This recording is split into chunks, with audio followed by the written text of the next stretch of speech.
하나님의 말씀을 보겠습니다. 구약 성경입니다. 신명기 말씀입니다. 299페이지에 있습니다. 299페이지 신명기 24장입니다. 신명기 24장 17절에서 22절까지 말씀을 보겠습니다. 17절에서 22절까지입니다. 기록된 말씀을 우리 같은 목소리로 읽겠습니다. 읽으실 때 하나님의 음성을 듣는 복 있는 시간 되시길 바랍니다. 읽겠습니다. 너는 객이나 고아의 송사를 억울하게 하지 말며 가부의 옷을 전당 잡지 말라. 너는 애굽에서 종되었던 일과 내 하나님 여호와께서 너를 거기서 속량하신 것을 기억하라. 이러므로 내가 내게 이 일을 행하라 명령하노라. 내가 밭에서 곡식을 벨 때에 그 한 목을 밭에 잊어버리거든 다시 가서 가져오지 말고 나그네와 고아와 가부를 위하여 남겨두라. 그리하면 내 하나님 여호와께서 내 손으로 하는 모든 일에 복을 내리시리라. 내가 내 감람나무를 떤 후에 그 가지를 다시 살펴보지 말고 그 남은 것은 객과 고아와 가부를 위하여 남겨두며 내가 내 포도원의 포도를 딴 후에 그 남은 것을 다시 따지 말고 객과 고아와 가부를 위하여 남겨두라. 너는 애굽 땅에서 종되었던 것을 기억하라. 이러므로 내가 내게 이 일을 행하노라 명령하노라. 아멘. 아멘. 함께 예배하는 모든 분들 가운데 이 말씀의 축복이 함께 하시기를 주님의 이름으로 축원합니다. 이 신명기 말씀은 애굽에서 나온 이스라엘 백성이 40년 광야 생활을 한 이후에 이제 가나안 땅을 목전에 둔 상태에서 가나안 땅에 들어가서 어떻게 살 것인지에 관하여서 바로 말씀하고 있는 하나님의 말씀입니다. 가나안 땅은 여러 가지 의미로 우리가 해석할 수 있지만 이 신명기 말씀에 의거해서만 가나안 땅을 이해한다면 바로 구원받은 자가 들어가서 살아야 될 땅을 의미합니다. 신약인 여러분과 저에게 적용하면 구원 그 이후의 삶을 이야기하고 있는 것입니다. 그러므로 신명기 말씀은 구원 그 이후에 저와 여러분이 어떻게 행해야 될 것인가를 말씀하고 있는 바로 내용이라고 하는 것입니다. 예수를 믿으면 우리 구원받지요. 구원받으면 우리 천국 가지요. 하지만 구원이라는 것은 우리가 천국 가는 것이 다가 아니라는 겁니다. 천국 가기 전까지의 이 땅의 삶이 여전히 남아있다고 하는 것이죠. 우리를 고생시키려고 천국 가기 전까지 구원받은 자임에도 불구하고 이 땅의 삶을 살아가게 하신 것이 아니라 바로 하나님의 높은 뜻이 있으셔서 구원을 받은 이후에 천국 가기 전까지 이 땅의 삶을 살아가게 하신다는 것입니다. 그래서 하나님은 하나님의 뜻을 이루기 위해서 구원받은 자들에게 어떻게 행할 것인가를 바로 요구하는 말씀을 하고 있는데 오늘 본문 말씀도 계속해서 구원받은 자들이 어떻게 행할 것인가를 바로 요구하고 있는 말씀의 내용입니다. 오늘 본문에 보면 객과 고아와 과부가 나오고 있습니다. 이 사람들의 공통점은 보호자가 없다는 것입니다. 그러니까 오늘 본문 말씀은 객과 고아와 가부와 같이 보호자가 없는 자들에게 자비와 긍휼을 베풀 것을 오늘 성경이 요구하고 있습니다. 당시에도 그렇지만 지금 이 시대에도 그렇지요. 객과 과부와 고아는 보호자가 없습니다. 바로 책임을 지기 위해서 대신 희생해주고 또 헌신해주고 열심을 내는 자가 바로 없다는 것입니다. 열심을 내는 아버지가 없고 헌신해주는 남편이 없다는 것이며 그를 지켜주는 국가가 없다는 것이 바로 객과 과부와 고아 곧 보호자가 없는 삶을 살아가는 사람들이다 이렇게 말할 수 있습니다. 그들에게 오늘 성경은 자비와 긍휼을 바로 베풀어라 이렇게 말씀합니다. 그런데 우리가 가만히 생각해 보면 보호자가 없는 자들에게 자비와 긍휼을 베푸는 일은 여러분 법으로 여러분 정할 수 없습니다. 이웃의 물건을 훔치지 마세요. 이건 법으로 정할 수 있지요. 이웃의 물건을 훔치면 그건 도둑질이 되는 것이고 그것은 죄인이 되는 길입니다. 하지만 이웃이 가난하다고 그래서 이웃에게 구제하는 일을 하지 않는다고 해서 그것을 법으로 제재하여 그 일을 행하지 않는 사람은 죄인이다. 감옥 1년 이렇게 여러분 때릴 수가 없는 것이죠. 그러니까 보호자가 없는 객과 고아와 가부에게 자비와 긍휼을 베푸는 것은 법으로 사실 제재할 수가 없는 것입니다. 자비를 베풀지 않고 긍휼을 베풀지 않았다고 해서 그 사람을 죄인으로 다룰 수는 없는 문제라는 것이죠. 그럼에도 불구하고 오늘 본문에서는 바로 구원받은 자들에게 이것을 바로 율법으로 요구하고 있다는 것입니다. 이것은 무엇을 의미하는 것입니까? 이것은 법을 뛰어넘은 바로 고급한 인격을 바로 요구하고 있는 내용이라고 하는 것입니다. 좀 전에도 말씀드렸지만 여러분 자비를 베풀지 않는다고 긍휼을 베풀지 않는다고 그 사람을 감옥에 집어넣을 수는 없지요. 그 사람 보고 인색한 사람 이렇게 말할 수 있지만 저 사람은 죄인이야 이렇게 말할 수는 없습니다.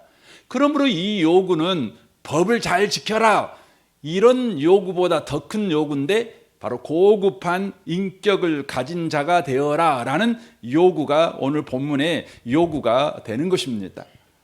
성경은 구원받은 사람들에게 죄 짓지 말고 살아 당연히 그걸 요구하지요. 하지만 그것보다 더 높은 요구를 합니다. 무슨 요구입니까? 고급한 인격을 가진 자의 삶을 살아 이렇게 요구하고 있는 것이죠. 잘못을 하는 인생은 당연히 살지 않아야 되지만 잘하지 못하는 인생 또한 살면 안 돼. 잘해야 될 건 잘해야 돼. 이렇게 바로 요구하고 있는 내용의 말씀이라고 하는 것이죠. 그런데 오늘 이 고급한 인격을 가져라라고 요구하는 이 요구의 내용을 가만히 보시면 이 요구가 정말 높은 수준이라는 것을 알 수가 있습니다. 여러분 객과 고아와 가부에게 자비와 긍휼을 베푸는 일은요, 이것은 사람의 일이 아닙니다. 이것은 원래 하나님 안에 있는 하나님만 하실 수 있는 일입니다. 그래서 신명기 10장 17절에 이렇게 말씀합니다. 너희는 하나님 여호와는 신 가운데 신이며 주 가운데 주시요 크고 능하시며 두려우신 하나님이시라. 사람을 외모로 보지 아니하시며 뇌물을 받지 아니하시고 고아와 가부를 위하여 정의를 행하시며 나그네를 사랑하여 그에게 떡과 옷을 주시나니 너희는 나그네를 사랑하라 이렇게 말씀합니다. 그러니까 고아와 과부와 객을 사랑하고 그들에게 자비와 긍휼을 베푸는 것은 하나님의 일이라는 것입니다. 시편 146편 5절을 보십시오. 야곱의 하나님을 자기의 도움으로 삼으며 여호와 자기 하나님에게 자기의 소망을 두는 자는 복이 있도다. 여호와는 천지와 바다와 그 중에 만물을 지으시며 영원히 진실함을 지키시며 억눌리는 사람들을 위해 정의로 심판하시며 줄인 자들에게 먹을 것을 주시는 이시로다. 여호와께서는 갇힌 자들에게 자유를 주시는도다. 여호와께서 맹인들의 눈을 여시며 여호와께서 비굴한 자들을 일으키시며 여호와께서 의인들을 사랑하시며 여호와께서 나그네들을 보호하시며 고아와 가부를 붙드시고 악인들의 길을 굽게 하시는도다라고 되어 있습니다. 나그네를 보호하고 고아와 과부를 붙드는 것은 하나님만 하실 수 있는 일입니다. 시편 68편 5절에 보아도 그렇습니다. 그의 거룩한 처소에 계신 하나님은 고아의 아버지이시며 과부의 재판장이시라. 하나님이 고독한 자들은 가족과 함께 살게 하시며 갇힌 자들은 이끌어내사 형통하게 하시느니라 라고 말씀합니다. 시편 12절에도 그렇게 되어 있습니다. 여호와 일어나소서, 하나님이여 손을 드옵소서, 가난한 자들을 잊지 마옵소서. 어찌하여 악인이 하나님을 멸시하여 그의 마음에 이르기를 주는 감찰하지 아니하시리라 하나이까. 주께서는 보셨나이다. 주는 재앙과 오난을 감찰하시고 주의 손으로 갚으려 하시오니 외로운 자가 주를 의지하나이다. 주는 벌써부터 고아를 도우시는 이신이다 라고 말합니다. 주님은 벌써부터, 이미 주님은 원래부터 고아를 도우시는 분이시다 이렇게 말씀합니다. 객과 고아와 가부에게 자비와 긍휼을 베푸시는 것은 하나님만이 하실 수 있는 일이라고 하는 것입니다. 그런데 이 일을 바로 구원받은 저와 여러분에게 지금 요구하고 있습니다. 이 말은 어떤 요구가 되는 것입니까? 바로 이 요구는 하나님의 일에 참여하라, 바로 하나님의 동역자가 되라는 바로 요구가 되는 것입니다. 그러니까 네가 착한 사람이 되어가지고 착한 일 좀 해, 이런 요구가 아니에요. 하나님만 하실 수 있는 일을 바로 우리에게 너 나만 하는 일에 너 참여하렴, 이렇게 지금 요구하고 있는 것이죠. 이런 요구를 받을 때 어떤 사람들은 마음이 참 무겁습니다. 아이고 하나님, 나도 먹고 살기 힘들어 죽겠는데 고아와 가부와 또 객을 자비와 긍휼을 베푸라고요? 아이고 힘듭니다. 내가 예수 믿은 이유는 잘 먹고 잘 살라고 예수 믿었지, 내가 가지고 힘들게 번 돈을 누군가에게 나눠주려고 예수 믿은 거 아닙니다. 내가 예수 믿은 것은 내가 현재 버는 돈보다 적어도 100배는 더 벌고 싶어서 예수 믿었는데 주님 이거 나눠주라고요? 참 무겁고 힘들게 느껴집니다. 그것은 왜 그러냐면 저와 여러분이 하나님이 요구하시는 요구의 내용이 하나님만 하실 수 있는 일이라는 것을 놓쳐버리기 때문에 그렇습니다. 여러분, 하나님만 하실 수 있는 일을 우리 보고 하라는 말은 우리 보고 하라는 말입니까? 아니면 하나님이 하시는 일을 바로 구경하라는 말이 되는 겁니까?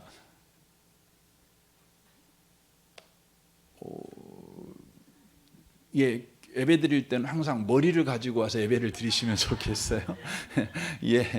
예. 여러분, 하나님만 하실 수 있는 일을 우리 보고 네가 해, 그러면 우리가 그거 할 수 있을까요? 하나님만 하실 수 있다고 그랬잖아요. 그럼 우리는 못하죠.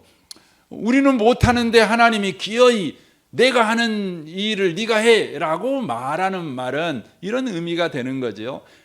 성경에 보면 마태복음 10장에 보면 그 율법학자, 율법주의자들은 성경이 요구하는 말씀을 해내려고 무던하게 예를 씁니다.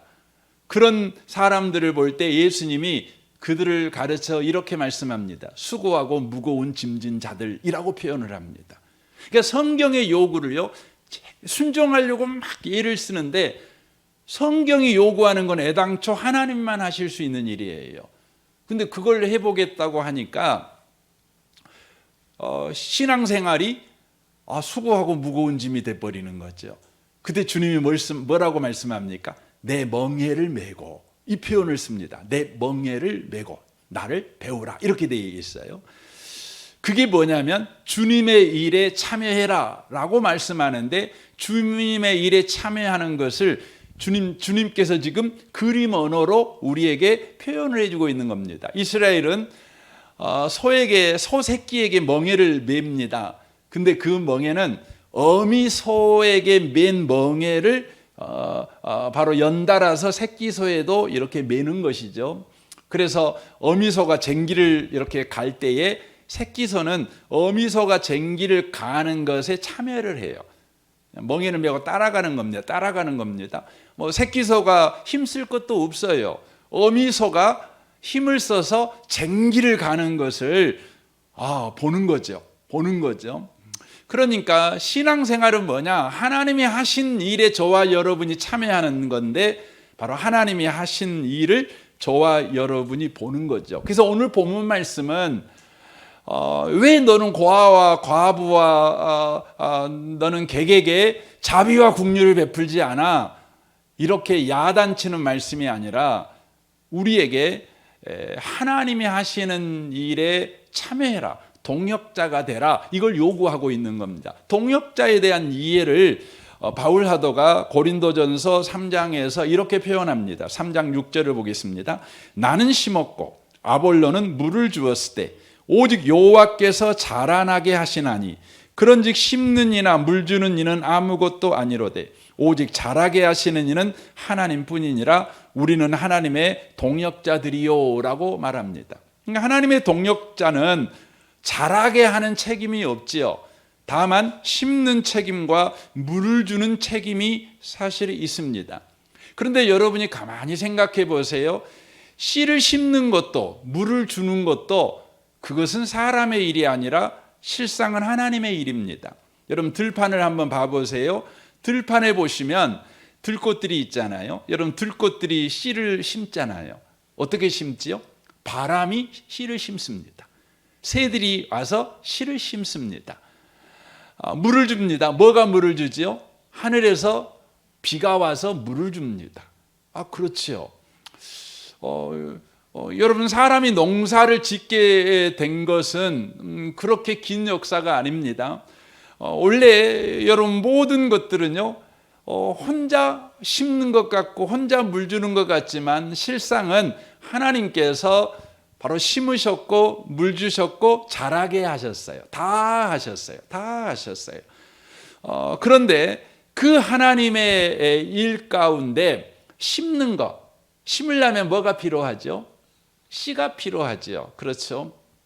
여러분 물 주려면 뭐가 필요하죠? 비가 필요한 거죠.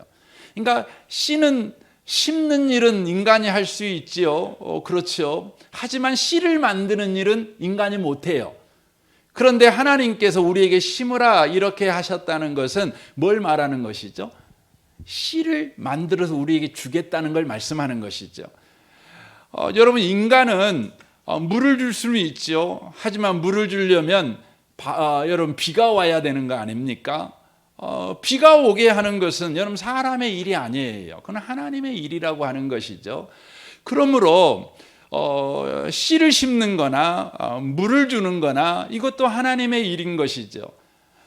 그러나 인간에게 너 심어, 너 물 줘 이렇게 하나님의 일을 우리에게 하라고 부르신 것은 그에게 씨를 만들어 가지고 심어, 너 비를 만들어 가지고 물 줘 이런 요구가 아니에요. 씨를 주시는 하나님, 비를 주시는 하나님, 그리고 자라게 하시는 하나님의 그 일에 동참해라. 그 일에 네가 참여해서 어떻게 그것들이 되어지는가를 너희들이 보면서 하나님을 찬양해라. 하나님께 감사해라. 하나님을 기쁨으로 예배하는 자가 되라. 이런 요구가 되는 것입니다. 오늘 본문의 요구도 마찬가지인 것이죠. 우리가 객과 고아와 가부에게 자비와 긍휼을 베푸는 것이 혹 어떤 사람에게는 무거운 짐이요 또 불편함이요 부담감으로 느껴진다면 저와 여러분이 기억해야 되는 건 뭐냐면 바로 하나님께서 바로 베푸시는 은혜, 우리가 그 일에 참여하도록 하나님께서 먼저 하시는 일, 하나님이 준비하시는 일, 하나님의 베푸신 것을 저와 여러분이 먼저 생각해 보라는 거예요. 그래서 오늘 본문이 18절에 이렇게 되어 있는 겁니다. 너는 애굽에서 종되었던 일과 내 하나님 여호와께서 너를 거기서 속량하신 것을 기억하라. 이러므로 내가 네게 이 일을 행하라 명령하노라 이렇게 되어 있어요. 왜 이걸 명령합니까? 하나님이 이렇게 명령한 이유는 우리가 못하는 데에 명령한 것이 아니라 내가 너희를 구원했어. 그러니까 구원받은 자에게는 이 일을 할 수 있는 하나님의 준비와 하나님의 은혜와 하나님의 역사가 있다는 것을 바로 전제로 하는 것입니다. 22절도 보십시오. 너는 애굽 땅에서 종되었던 것을 기억하라. 이러므로 내가 네게 이 일을 행하라 명령하노라 이렇게 돼 있는 겁니다. 이러므로 내가 네게 이 일을 행하라 명령한다 이렇게 돼 있는 거죠. 누가 행한 거죠? 하나님이 행했으니까 네가 이 일을 바로 할 수 있다는 것이죠. 이것은 하나님의 일이 내 삶에 뛰어들어 왔으니 네가 하나님의 일에 참여할 수 있는 사람이 된 거야. 할 수 있어. 이렇게 지금 말하고 있는 바로 내용이라고 하는 것입니다. 그러므로 여러분과 제가 바로 객과 고아와 과부에게 자비와 긍휼을 베푸라는 하나님의 이 요구를 받았을 때, 또 여러분이 성경을 읽다가 굉장한 많은 요구를 받지요. 항상 기뻐하라, 쉬지 말고 기도하라, 범사에 감사하라. 여러분 그건 누구만 할 수 있어요? 제가 생각을 할 때, 제가 정직하게 생각을 할 때 두 사람만 할 수 있어요. 어떤 사람이냐? 미친놈이 할 수 있어요. 첫 번째, 미쳐야 항상 기쁜 거예요. 여러분 치매 걸려야 항상 기쁜 거예요. 여러분 가만히 생각을 해보면 치매 걸리면 여러분 자식들은 너무 고생하겠지만 치매 걸리신 분은 어떻게 생각하면 세상 참 편하고 좋을 것 같아요. 예, 죄송한 표현이지만 여러분 항상 기뻐하려면요 미쳐야 돼. 미쳐야 돼. 예? 근데 성경은 우리에게 항상 기뻐하라 이렇게 요구해요. 어떤 사람만 그럴 수 있죠? 예수 안에서 너희를 향하신 하나님의 뜻인 걸 아는 사람, 예수 안에가 답이 있다는 걸 아는 사람만 항상 기뻐할 수 있어요. 예수 안에 하나님이 항상 기뻐할 수 있는 모든 준비와 은혜와 또 능력을 부었다는 것을 아는 사람, 이 사람만 뭐 할 수 있어요? 항상 기뻐할 수 있는 거예요. 저는 여러분이 전자가 아니라 후자의 은혜를 누리시는 분들이 되시길 바랍니다. 전자는 꼭 되지 마십시오.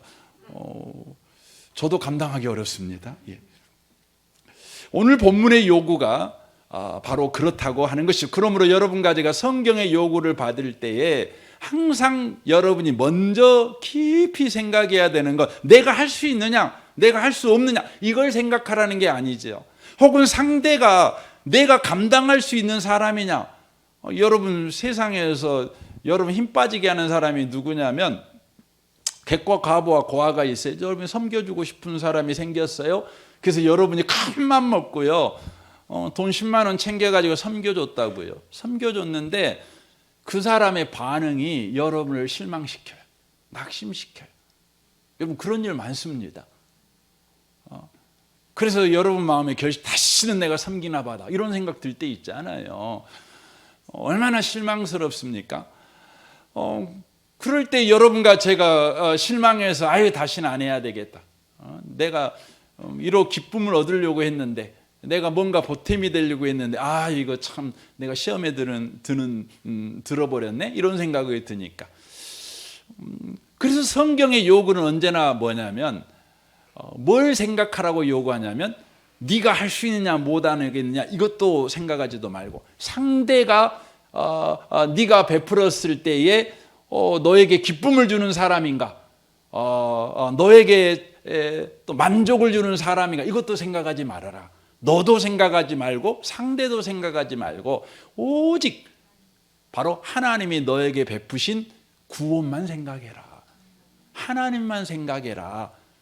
하나님이 너에게 베푸신 구원을 생각해라. 이렇게 요구를 하고 있는 겁니다. 이 밤에 오신 복 있는 성도 여러분, 우리는 법보다 더 높은 수준을 주님이 요구하고 있는 거예요. 고급한 인격을 요구하고 있는 거죠. 어느 수준까지요? 하나님 닮은 데까지. 굉장하잖아요. 신의 성품에 참여한 수준까지의 인격을 요구합니다. 그것이 감당되려면 다시 반복해서 말씀드리면 나를 생각해서 안 되고 상대를 생각해도 안 되고 하나님이 나에게 베푸신 구원이 어떠한지를 생각해 보라는 것입니다. 출애굽기 3장에 보면 모세와 하나님과의 다툼 이야기가 나옵니다. 하나님께서요 모세에게 와서 말합니다. 모세야, 애굽에서 지금 이스라엘 백성이 고통받고 있는데 내가 저들을 구원할 거야. 구원은 하나님만 하시는 일이야. 내가 할 거야. 이렇게 말을 합니다. 그리고 끝났으면 좋은데 뭐라고 말씀하냐면 모세야, 네가 내려가서 애굽의 종된 이스라엘 백성을 구원해내라고 요구합니다. 그러니까 하나님만 하실 수 있는 이 구원의 일을 모세한테 하라고 하는 것이죠. 모세는 이 말이 합당하게 들리지 않았습니다. 이 말이 영 못마땅했습니다. 당장은 하나님만 하실 수 있는 구원의 일을 어떻게 자기가 하겠냐는 것이죠. 더더욱이나 자기가 젊지도 않고 늙어가지고 이제는 힘 하나도 없고, 과거에는 자기가 이름이 있는 인기인이었고 또 실력자였지만 지금은 무명의 사람, 또 무능력한 사람, 잊혀진 존재여서 광야를 바람처럼 그렇게 사는 사람인데, 아무것도 남지 않은 사람한테 그 큰 구원의 일을 하라고 요구하니 얼마나 모세 입장에서는 못마땅하겠습니까? 그때 모세가 이런 변명 저런 변명 5가지 변명으로 하나님의 요구를 빠져나가려고 합니다. 빠져나가려고 합니다. 그때마다 하나님께서요, 그의 변명에 대하여 대답을 해 주십니다. 첫 번째 그가 변명을, 어떤 변명을 하냐면 출애굽기 3장 11절입니다. 모세가 하나님께 아뢰되 내가 누구이기에 바로에게 가며 이스라엘 자손을 애굽에서 인도하여 내리까라고 말합니다. 첫 번째 변명이 뭡니까? 내가 누굽니까? 내가 그런 일을 할 수 있기나 한 사람입니까? 이런 의미의 말인 것이죠. 하나님, 내 처지를 알잖아요. 내 나이를 알잖아요. 현재의 나의 실력을 알지 않습니까? 내 건강 상태를 알지 않습니까? 내 재정 상태를 알지 않습니까? 그리고 내가 지금 어떤 일을 하고 있는 것도 잘 알고 있지 않습니까? 나 같은 사람이 그런 일을 할 수 있다고요? 하나님, 내가 누구인지 몰라서 지금 이 일을 맡기십니까? 하고 하나님 앞에 변명을 하는 것이죠. 그때 하나님의 대답이 12절입니다. 하나님이 이르시되 내가 반드시 너와 함께 하리라 말씀합니다. 네가 누구냐고? 네가 누구냐고? 나는 네가 입고 있는 옷으로도 보지 않고, 네가 다닌 학교로도 보지 않고, 네가 졸업한 졸업장으로도 너를 보지 않고, 현재 네 나이로도 안 본다. 나는 오직 너를 볼 때 내가 함께한 너로만 본다. 이렇게 말씀합니다. 이 밤에 오신 복 있는 성도 여러분, 주님이 오늘 여러분을 볼 때 주님이 함께하는 나로만 여러분을 보십니다. 그러니까 여러분이 하나님 앞에 이런 방식 저런 방식으로 변명하려고 하지 마십시오. 우리는 그게 현실이지 않습니까? 왜냐하면 세상에서 여러분 소위 가방끈이 짧으면 얼마나 서럽습니까? 또 좋은 대학 못 나오면 또 얼마나 서럽습니까? 얼마나 인생이 첩첩산중이 되는 겁니까? 우리 너무 많이 경험했잖아요. 세상에서 경험한 거 아닙니까? 그래서 우리는 하나님 앞에서도 세상에서 경험한 걸 가지고 변명거리로 삼습니다. 그런데 주님은 우리에게 말씀합니다. 너 세상에서 경험한 것 가지고 내 앞에서까지 그걸 주장하지 마라. 나는 너와 함께하는 너야. 그것이면 돼. 라고 말씀하십니다. 두 번째 변명입니다. 13절에 나옵니다. 모세가 하나님께 아뢰되 내가 이스라엘 자손에게 가서 이르기를 너의 조상의 하나님이 나를 너희에게 보내셨다 하면 그들이 내게 묻기를 그의 이름이 무엇이냐 하리니 내가 무엇이라고 그들에게 말하리까? 라고 말합니다.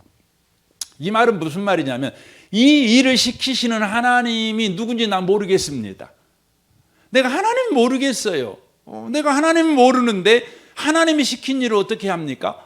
그리고 하나님만 하실 수 있는 이 구원의 일을 나보고 하라는데 내가 하나님을 모르는데 그 일을 내가 어떻게 할 수 있습니까? 나 하나님 모릅니다. 이렇게 대답한 겁니다. 이에 대해서 하나님이 이렇게 대답하십니다. 14절입니다. 하나님이 모세에게 이르되 나는 스스로 있는 자니라. 또 이르시되 너는 이스라엘 자손에게 이같이 이르기를 스스로 있는 자가 나를 너희에게 보내셨다 하라 라고 말씀합니다. 이 부분은 여러분 매번 설교 때 자주 말씀드렸던 내용 아니겠습니까? 나는 나다. 나는 한 번도 너의 인생에 하나님됨을 포기한 적이 없는 하나님이다. 그 말이에요. 네가 어떤 상황 가운데 있어도 어떤 처지 가운데 있어도 어떤 형편 가운데 있어도, 어떤 조건 가운데 있어도, 어떤 감정 상태에 있을지라도 나는 너의 감정에 따라서 하나님이었다가 하나님 아니었다가 이런 적 없다. 나는 너의 능력에 따라서 하나님이었다가 하나님 아니었다가 이런 적도 없다. 너의 조건에 따라 하나님이었다가 하나님 아니었다가 이런 적도 없다. 너의 조건이 어떠하든지, 너의 형편이 어떠하든지, 너의 감정 상태가 어떠하든지, 현재의 너의 처지가 어떠하든지 나는 언제나 하나님이었다. 이걸 숫자로 표현하면 그런 거 아니겠습니까? 무한대에다가요, 여러분, 무한대에다가 여러분 1을 곱하든지 2를 곱하든지 3을 곱하든지 100을 곱하든지 1을 더하든지 2를 더하든지 심지어 0을 더하든지 여러분 뭐가 나옵니까? 무한대가 나오는 거죠. 그러니까 하나님에다가 우리를 곱하면 언제나 하나님이 나와요. 내가 나오는 것이 아닙니다. 지금 이 이야기를 하고 있는 것입니다.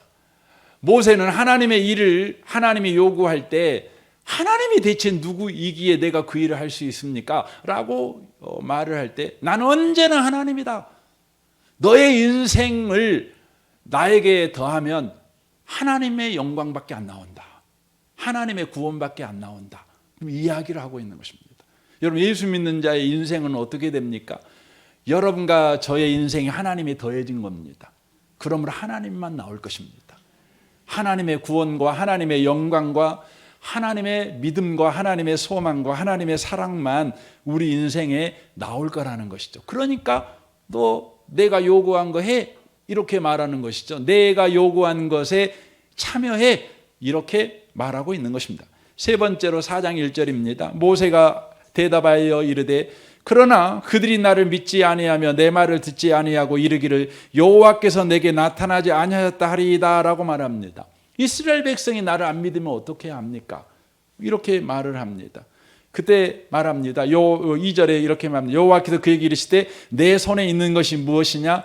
그가 이르되 지팡이니이다 라고 되어 있습니다. 이 부분에 대한 설교는 이번 주일날 묘하게 고린도 이제 전서 9장 이야기를 하는데 이 겹치는 이야기라 그때 들어보기로 하고요. 4장 10절을 보겠습니다. 모세가 여호와께 이르되 오 주여 나는 본래 말을 잘 못하는 자니이다. 주께서 주의 종에게 명령하신 후에도 역시 그러하니 나는 입이 뻣뻣하고 혀가 둔한 자이다. 이렇게 말합니다. 나는 말 못해요. 말 못합니다. 우리 교회 보면 장로님들 가운데도 지금 이런 고백을 하시는 장로님이 계셔요. 장로님 두 분이나 계시잖아요. 근데 하나님이 이렇게 말씀하셔요. 11절 보세요. 대답입니다. 하나님의 대답입니다. 여호와께서 그에게 이르시되 누가 사람의 입을 지었느냐? 누가 말 못하는 자나 못 듣는 자나 눈 밝히는 자나 맹인이 되게 하였느냐? 나 여호와가 아니냐? 이제 가라. 내가 내 입과 함께 있어 할 말을 가르치리라. 말씀합니다. 그러니까 이게 무슨 의미의 말입니까? 나 말 못해요. 이렇게 말합니다. 그게 상관없어요. 왜냐하면 말 못해도 하나님이 할 말은 하게 하신다는 거예요. 저는 우리 장로님들 보면 그거 많이 느껴요. 어떻게 쪼양반이 장사할까? 어떻게 영업할까? 잘만 해요. 왜 그럴까요? 하나님이 할 말 주셔요. 여러분같이 제가 하나님 빼면 답이 없는 사람들이에요. 아무리 말 잘해도요. 하나님 없이 말해보세요. 내용 없는 울리는 꽹과리에 불과한 말밖에 안 합니다.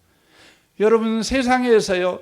말 없는 사람보다 말 많은 사람하고 사는 게 진짜 괴로운 거예요.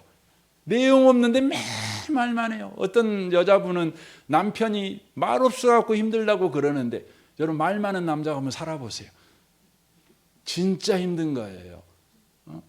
여러분 말은 언제나 여러분 적당히 해야 되죠.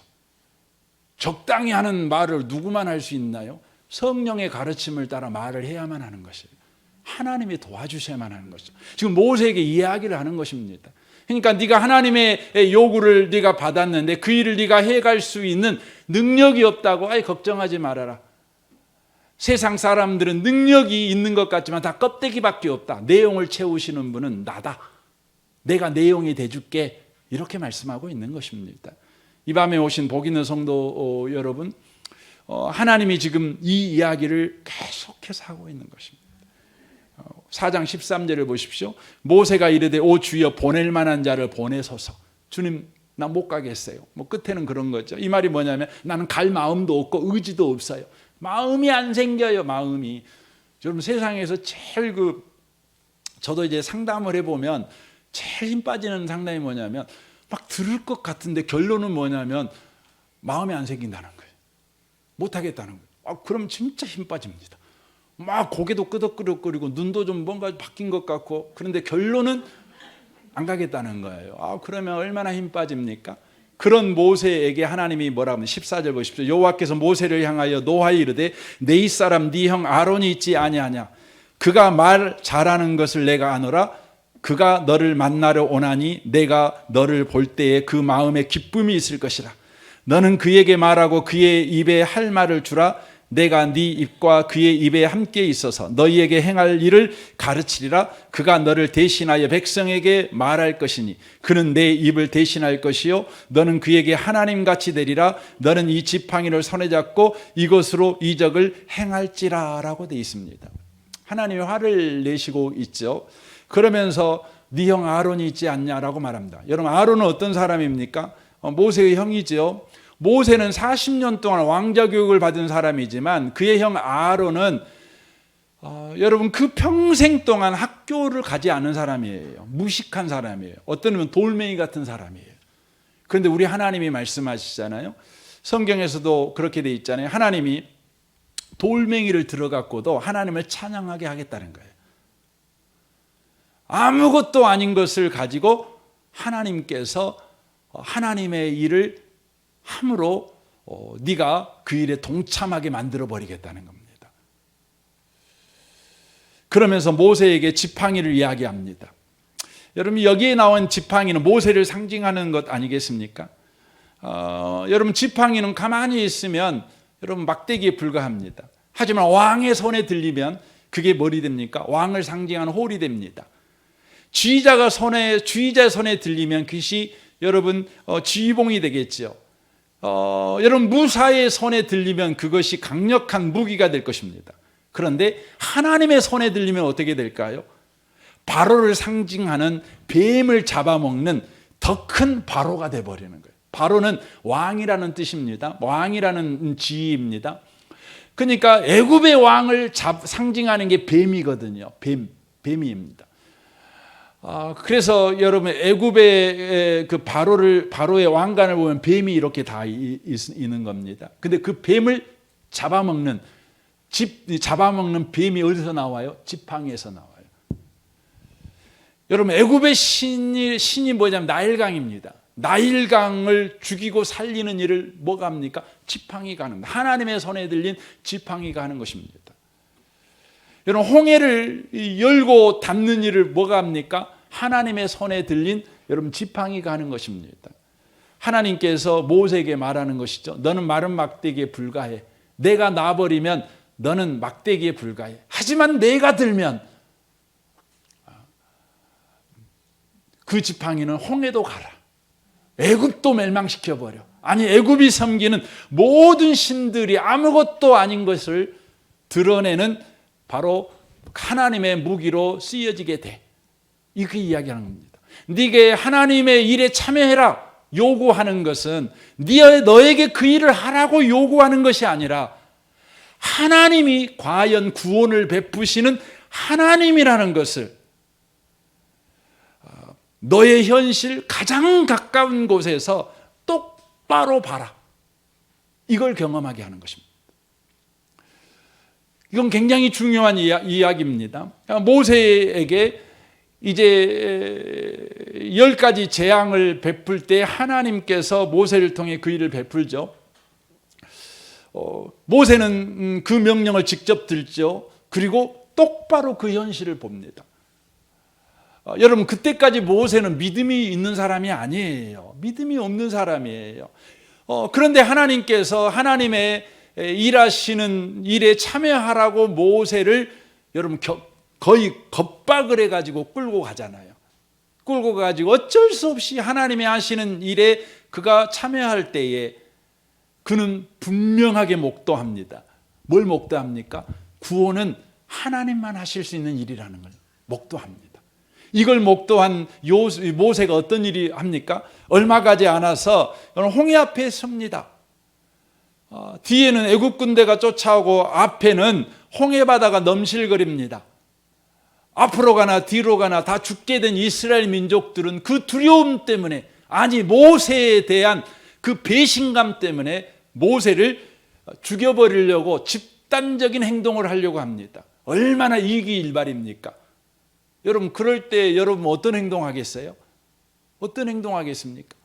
뭐 우리 같으면 도망가 버릴 생각을 하겠죠. 아니면 뭐 그냥 악이라도 써가면서 막 저항하려고 하겠죠. 근데 모세는 안 그랬어요. 어떻게 합니까? 여러분이 잘 아는 출애굽기 14장에 보면 13절에 이렇게 돼 있잖아요.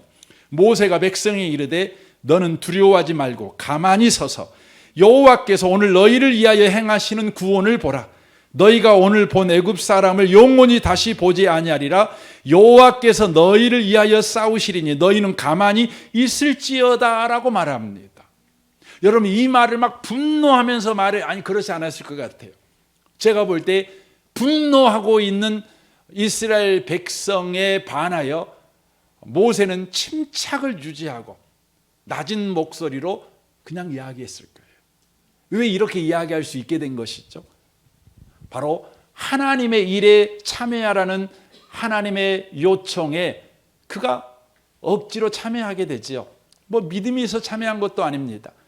근데 참여시키신 하나님께서 하나님만 구원의 일을 행하실 수 있는 분이라는 것을 모세로 하여금 생생하게 똑바로 경험하게 만듭니다. 이 경험이 그 위급한 홍해 앞바다에서 침착하게 너희를 위하여 여호와께서 싸우실 거니까 너희는 가만히 있을지어다, 이렇게 믿음의 고백을 하는 사람으로 그가 서게 됐다는 거예요. 이 밤에 오신 복 있는 성도 여러분, 오늘 우리가 이 본문의 요구를 받습니다. 객과 고아와 가부를 섬겨라.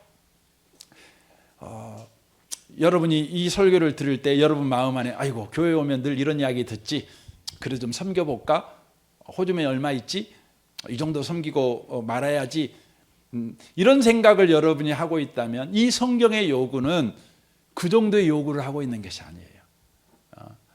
무슨 요구를 하고 있는 거죠? 하나님만 하실 수 있는 그 일, 바로 하나님의 고귀한 인품을 닮은 자의 삶을 살아내라, 이 요구라는 거예요. 이 요구에 참여하기 위해서는 저와 여러분이 내 호주머니를 뒤져갖고 얼마 있지? 이거 점검할 일이 아니고, 혹은 내가 도와줘야 될 사람이 얼마나 어려운 형편 가운데 있는가, 이걸 살펴봐야 될 일이 아니고, 뭘 살펴보라고요? 바로 이 요구를 하시는 하나님이 나에게 어떠한 구원을 베풀고 있는가, 이 요구를 하신 하나님이 나에게 어떤 하나님인가, 이걸 생각을 해보라는 거예요. 이게 중요한 것입니다. 저는 이 밤에 오신 복 있는 분들이 하나님을 다시 생각해 볼 줄 아는 그런 복 있는 분들이 되셔서 하나님만 하실 수 있는 일에 여러분이 참여하셔서 하나님이 과연 구원자시고 하나님만 자비와 긍휼을 베푸시는 분이라는 것을 여러분이 경험함으로 여러분의 삶이 하나님을 닮아가는 고급한 인격을 가진 모든 분들이 다 되시기를 주님의 이름으로 축원합니다. 아멘. 우리 같이 이 시간 기도하겠습니다. 오늘 말씀을 우리 생각하면서 이 밤에 같이 우리 기도했으면 좋겠습니다. 주님의 요구를 우리가 들었을 때 우리는 우리 호주머니의 형편만큼 하나님의 요구에 순종하려고 합니다.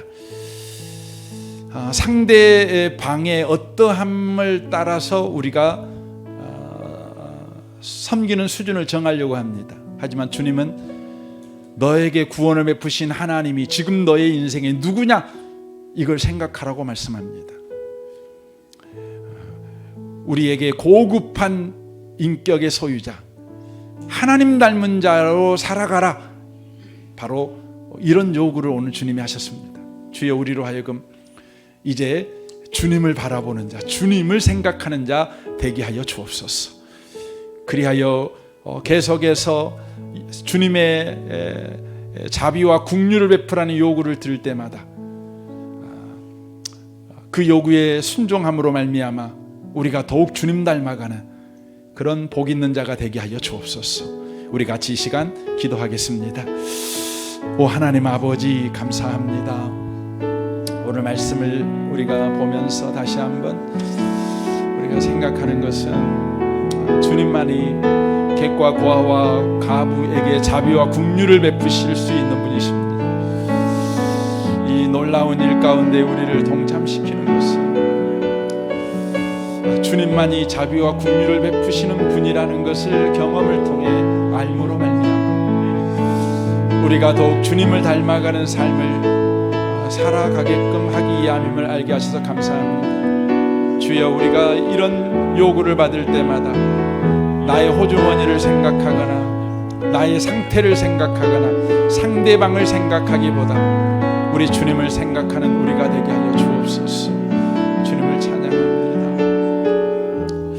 주님, 오늘 말씀을 쫓아 주님의 요구가 우리 가운데 있을 때에 내 형편, 내 처지, 내 실력, 내 호주머니를 먼저 생각하거나 내가 섬겨야 될 사람의 상태나 또 경우나 그들의 형편을 먼저 생각하는 자가 아니라 나를 구원하신 하나님, 그 하나님이 지금 나에게 어떤 분으로 계시는가, 지금 그 하나님이 내 인생에 무슨 일 하고 계시는가, 그 하나님을 깊이 생각하는 자 되도록 우리를 축복하여 주옵소서.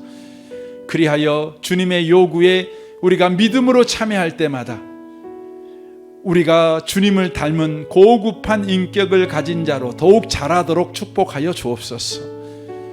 이 밤에 우리를 축복하시는 주님을 찬양합니다. 예수님의 이름으로 기도합니다. 아멘.